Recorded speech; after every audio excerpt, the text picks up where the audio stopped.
what's necessary to be prepared? I mean, I don't think of anything beyond maybe a bottle of water.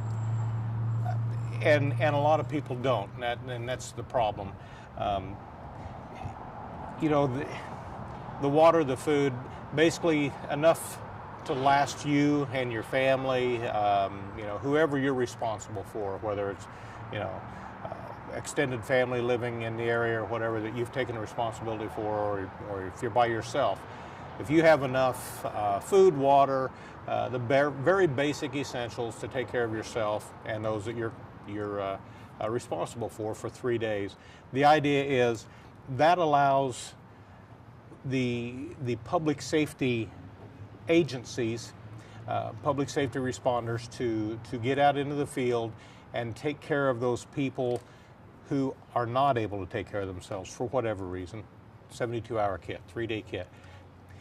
In my mind, if you're not prepared to take care of yourself for a bare minimum of 7 days, then you're still going to, you know, probably be in a situation where you're going to be lacking for basic needs. And that's in the event of a widespread disaster. You know, if it's a small scale thing, you know, the flood of 2008 is a good example. Within 72 hours, we had assets in here and we were able to get water and food, and, you know, we were doing all the evacuations and everything, and it worked out pretty well for this area.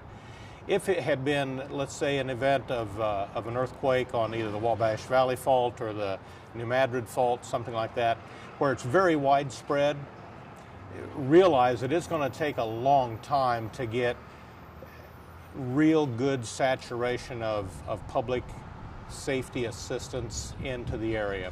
You know, think of a Katrina type scenario where you had the whole Gulf Coast from the you know, Panhandle of Florida west, you know, into Texas.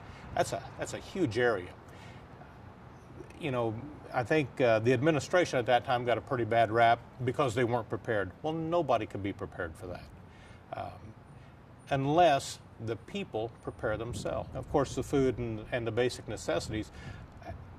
I'd like to kind of turn that in addition and really have people zoom in on things that they never think about, and that is, you know, important documents, copies of driver's license, birth certificates, passports, any kind of legal documents, deeds, anything like that you have. Titles to vehicles. Get copies of them and store them either at a safety deposit box at your bank, or if you have, you know, family, friends, children, whatever, that live out of state, keep copies somewhere else other than in your home. Also keep a set of important documents like that in a Ziploc bag.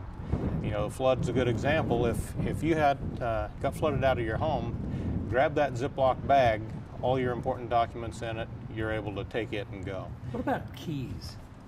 Spare set of keys. That's something we don't think about. You don't think about it.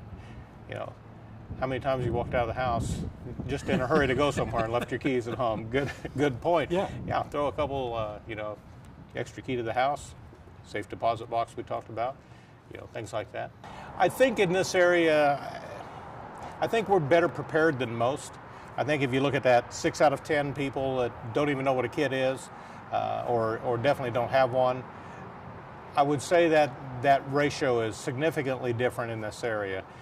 And they may not have a physical kit that's in a separate container or 2 or 3 containers in a separate location. But I was just talking to one of my friends and their son here in the last couple days, just talking about what they've done over the summer, you know, preparedness-wise, but they do it not thinking of it as preparedness. They can every year. I don't know how many hundreds of quarts of corn and tomatoes and beans and tomato juice and sauerkraut that they've made themselves and they've canned away. Well, we do some of that too, and I think, you know, we're better prepared in this area simply because of our culture and lifestyle that we live here in the Midwest.